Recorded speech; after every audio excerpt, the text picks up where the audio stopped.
Oh, how you doing?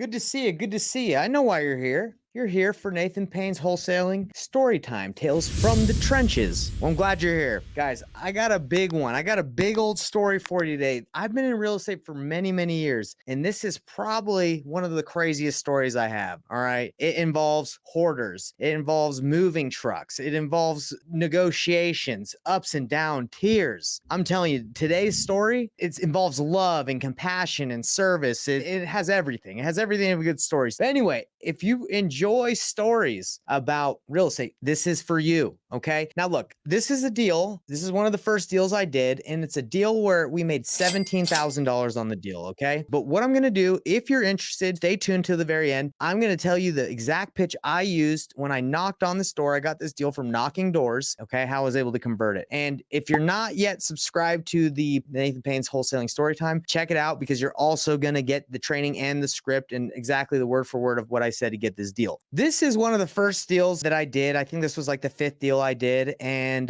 this is how it went down. Me and Corey, my business partner at the time, we were getting most of our deals through, at the time, cold calling, knocking on doors, and flyering. So me and him hit the streets of Sandy, and we found a neighborhood that looked, it was an older neighborhood. Homes were in the 60s, built in the 60s and 70s. So a lot of homes needed to be updated and repaired. So we're like, let's hit this neighborhood. And we started knocking doors. One of the first doors I knocked on, this grungy guy opens the door, not grungy like dirty wise, but he was just like a rocker, younger guy. And he's like, yeah. And I'm like, hey, we're in the neighborhood buying homes. I'm wondering if you're selling, pretty much. That's not the full script, but that's the gist. He's like, this isn't my house. This is my grandma's house. This is her number. And he gives me her number. Okay. So then I call her, and I basically like, hey, I talked to your grandson. He says you're thinking about selling. Is that true? And she's like, yeah, I'm thinking about selling. She wasn't at home at the time when I knocked on the door, but she's like, yeah, I'm thinking about selling. So I wasn't able to go over there when they said the appointment. Corey went, and I ran the comps, and I said, hey, houses in this area go for around 270. So we probably could get it at 215 if it doesn't need a lot of work, and you lock it up. Okay. Cause I assumed that the house had a basement. Most homes in Utah have a basement. So Corey went on the appointment, locked it up at 215, and we were excited. But then I found out, it doesn't have a basement, does it, Corey? I looked a little deeper. He's like, it doesn't. So we ran our numbers wrong. We didn't have all the full information. I gave that information to him. I just, assumed it had a basement. So the problem was that we got it the wrong price. So we had to go back and negotiate and get her down from 215 to really 170, because the basement adds a lot of square footage, and that's where we needed to be. Plus, I think 215 was still a little high. So Corey went back to her and was like, hey, we're really sorry. I know it's been like 2 or 3 days since we signed the contract, but we actually need it for lower. We thought this had a basement. We're going to need to renegotiate. And he felt the wrath of this seller. I'm not going to say her full name, but the wrath. She was upset. She's like, get out of my house. I'm not renegotiating with you guys. And we don't know. Obviously, she, it was 3 days. Like, obviously she was upset, but we didn't really quite understand why she was so mad about it. And just to kind of let you know the situation she was in, that we found a little bit more about later, is, she was an older woman, was on Social Security. She had her 40-year-old son and her 45-year-old daughter living off with her, and her grandson, all who did not contribute to, the income. They were just living, kind of mooching off of her, not talking bad about them, but that was the situation. And she was on Social Security, and her Social Security was making enough to basically just for like the essentials like food and to pay the mortgage. So there was not a lot of money, and she was in a bad situation. But she didn't want to talk to us. She wasn't willing to negotiate, but she needed to move. She was not in a position where it's like, she was going to be able to survive in that and thrive in that situation where she had all those people mooching off her. Obviously, she's not going to run them away, but anyway. So a couple months later, me and Corey are diving deep into sales training, negotiation. I think we took John Martinez's sales training. We were going really deep, working on getting better at talking and empathy, working with sellers. And Corey and me are just having a chat, and he says, look, Nate, things are going to change for us. Like, once we start looking at these people, the people we serve, like with love, we have to want the best for them, not just as a dollar sign. We can't look at these people as dollar sign. We have to look at them with empathy and love and care about them. And I was like, you know what, Corey, You're right. You're right. We should do that. Do you remember the seller? She was ready to move. And when we told her we had to renegotiate, she lost it on us. You remember her? She was in a bad situation and I want her to be in a better situation. I love that lady. We should go back and talk to her. And Corey's like, no, man, I know what I just said is true. Like we should love, but she's not, she's done with us. She's probably already moved. She doesn't want to talk to us. I was like, bro, no, let's go talk to her. I'm feeling something in my heart. We should go see how she's doing. And he reluctantly was like, fine, all right. But I don't think after she, tore me up for like having to change the contract or renegotiate, I don't think she was going to want to talk to you, but let's go to the house. And so we get in the car. I'm driving. Corey's not really feeling it, but I'm driving. So I park in front of her house and I'm like, all right, let's go knock on the door. Let's go talk to her. And he's like, I'm not getting out of the car, bro. You can go talk to her, but I don't think it's worth our time. He's just not feeling it that time. So I'm like, whatever, bro. You said about the love. I'm gonna go love on her. So I go up, knock on the door, and she creaks that door open and she's like, it's you. And I'm like, yeah, it's us. Like, we're just checking to see how you're doing. I know we had signed that agreement in the past. We're really sorry. My apologies for getting the numbers wrong. How's everything going? And she says, I don't want to talk to you. Right. And I'm like, whoa, okay. She shuts the door and I start walking back to the car with my tail between my legs. I'm like, man, I was trying to love. And she just rocked me. She's like, get out of here. So I'm almost back to my car. The door opens and I see a hand come out the door and it's her hand. She waves me back in. I'm like, oh, she wants to talk now. Okay. So Corey's looking at me like, what's going to happen, man? What are you going to, I'm like, whatever. We're about to find out what's going to happen. So I go in, she waves me in the house, walks me inside, and she points to something on the floor. She points to 3 boxes and says, you know what those are? And I'm like, no, what are those? Well, obviously they're boxes, but like, what is it? She's like, when I signed that contract with you guys and you said you were going to buy my home, I packed up my house. And then you told me 3 days later, you can't buy my house. And I put all that work into those boxes. And I was like, oh my gosh, I'm sorry. I'm sorry you had to do that. But sincerely, I was like, okay, maybe she got in her mind, she was ready to move and we just crushed her dreams. I guess that's what happened. But I said, I'm sorry. Is there anything we can do to make this up? Is there anything we can do to change things? And she said, let's take a seat. So that's when the negotiations started. I opened up my heart to her. She opened up her heart to me and we started negotiating and talking about the scenario. It was hard for her to move. She was, I'm not talking bad, but she was a hoarder. She had a lot of stuff. Packing up those 3 boxes was probably a big deal to put that stuff in that box and to just move on. And we crushed those dreams, unfortunately, but we brought them back through love. So this is where it started with the negotiation. And this is a deal that took quite a bit of time. So the negotiations with the seller was not easy, okay? Because she had an emotional attachment to the home, the emotional attachment to where she lived, emotional attachment to all the stuff. She was not easy to work with, which is fine. And this took multiple times coming to her house, just see how she was, to talk about it. Tears came. And again, we were deep into sales training and John Martinez negotiation at this time. I still remember this was amazing. We were sitting with Corey and her son, her 40-year-old son was sitting with us too. He'd come in and hang out as we talked to her. And we were talking about bridging the gap between where you are and where you want to be. And are you willing to bridge that gap? That's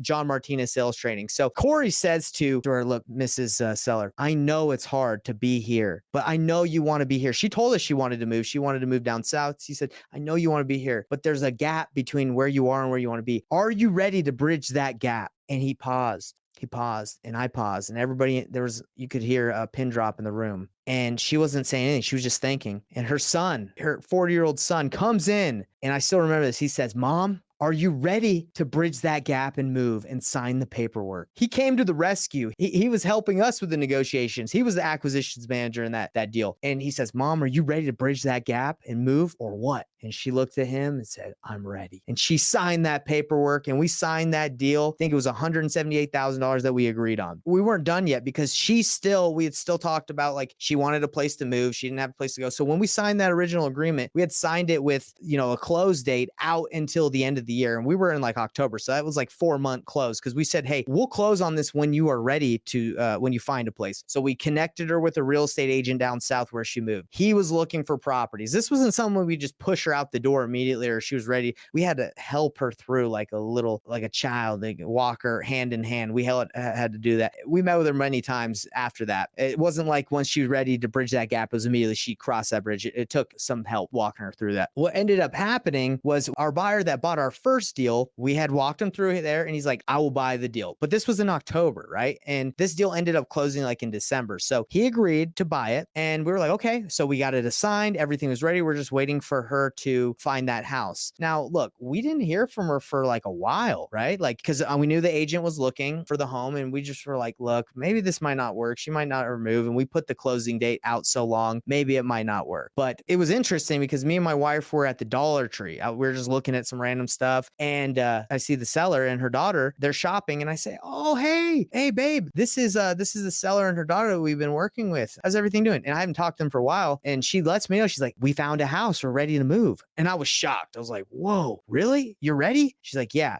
So I'm like excited, like, whoa, I didn't think this was going to happen. Let's go. So I told Corey the next time we meet with them, we were getting everything ready for the close, the date and everything. So we reach out to the buyer. We talked to the buyer. It's been a couple months, but it was still a good deal. Prices had obviously increased at that time. It's not like the deal had gotten worse. And the buyer, this was anything but smooth, guys. Guess what? The buyer tries to stiff us. By the way, we're ready to close like in a week or so. He's like, yeah, guys, I'm actually going to need it for a lot less. So he tries to stiff us knowing that we're about to close and we had not put any effort into finding any other buyers. He's like, I'm going to need it less. He tries to cut us. And I'm like, we don't play that game, buddy. So we said, nah, forget it. And we found a buyer within like a day. I know I've had some problems finding buyers, but we did not have a problem finding a buyer on this one. We found a buyer within like a day who paid actually $5,000 more than he was willing to pay. So forget him. I have no ill will towards him. I'm just saying, you tried to stiff us. It didn't work. And we found a better buyer. And I'm still friends with that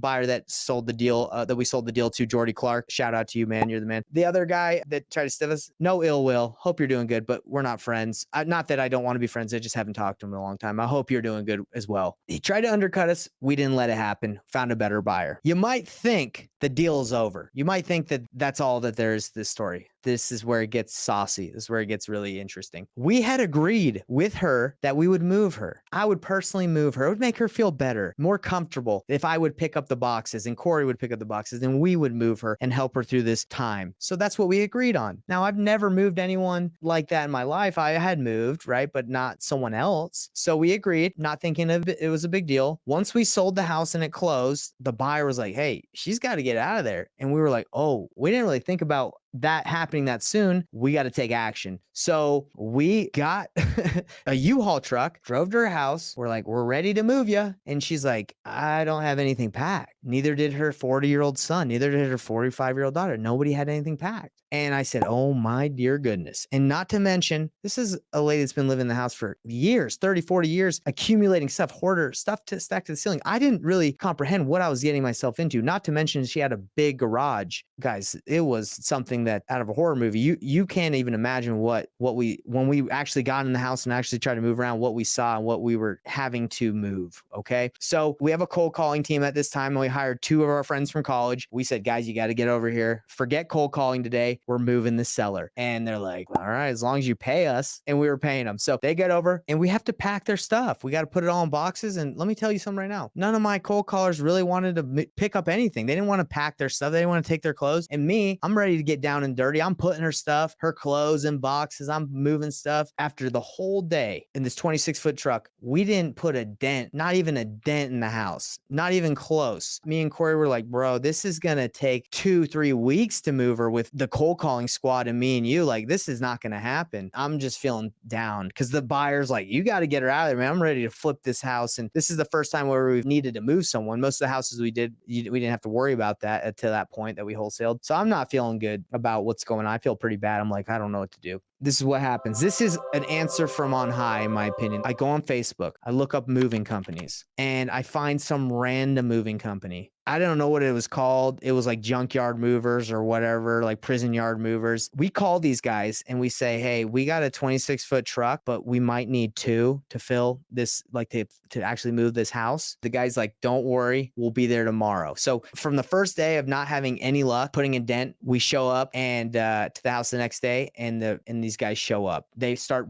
getting out in like white vans. And I'm not judging these guys, but man, these guys were tough. They had like tats on their neck. They looked like they had just got out of prison. One guy had a limp, but he was stronger than an ox. He was carrying like the most heavy things I've ever seen on like one shoulder. These guys, there's like 3 or 4 of them. They came in like the Tasmanian devil. If you guys have ever seen Space Jam when he does a spit shine, these guys within an hour or two freaking cleaned that house and were Tetrising, stacking. They had this house done, 2 truckloads done in a matter of minutes. Well, it felt like minutes or hours. And I was thanking the Lord on high for this miracle, because if it wasn't for these guys, we would have been there probably still today packing her up. But they whipped this thing out. They got everything ready, and I was so grateful. They moved, packed 2 26-foot trucks, U-Haul trucks full of her stuff. No offense, some of it maybe might have been garbage, but to her it was important, which is good. I drive 1 U-Haul down. She moved 2 hours away. I personally drive the U-Haul. Okay. I drive the U-Haul down. One of the other movers from the junkyard movers or whatever you call them,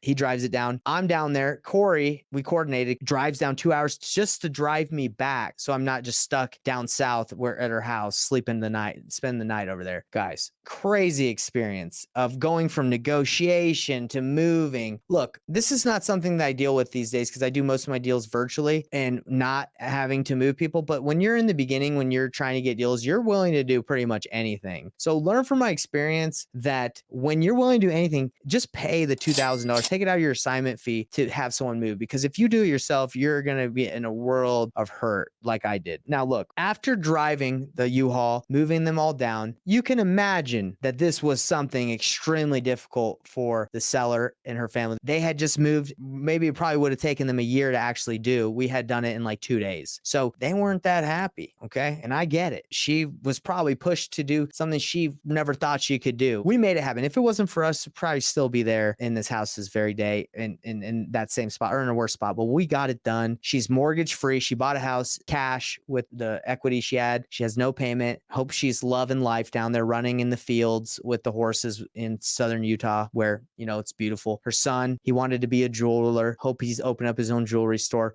And her daughter, hope they're all doing good. That's my desire. Okay. To end this story, and I wanted to end this with a good note with them. I met them halfway. They drove up an hour and I drove up an hour, and I met them at McDonald's. And I had brought her a couple other things that we hadn't moved in the truck that she wanted. There was like a lamp that was like an Indian lamp that we forgot. I said, I'll bring that down. So we met at McDonald's because I was like the halfway point, and I said, hey, are you guys hungry? It's breakfast time. Would you like me to get you guys some McGriddles? And she and her son and her daughter were like, yeah, that'd be nice. We do like McDonald's breakfast. And I said, who doesn't like McDonald's breakfast? So we sat down together at McDonald's and we had some nice McGriddles. And I said, hey, I apologize for, you know, the ups and downs of how this went, but I'm glad we were able to get it done. And they said, yes, thank you so much. And she actually gave us a little bit of money for the moving costs because it was more expensive than we had thought with the truck and everything. Nothing crazy, but she did that. So that was nice. And I gave her lamp and we parted ways friends. Now I haven't talked to them since. I love them. I hope they're going good. I hope they're all in great spot in their life and they're doing better in southern Utah than they were here, where, you know, maybe it would have not been as good because of the expenses and everything, but I'm glad they bought a house. So this is a longer story, but this is one of my favorite stories because this is not something I deal with. And I was able to show love, compassion, help, get her an agent to find her a house, to move. Now, these are things I probably wouldn't do now because of how much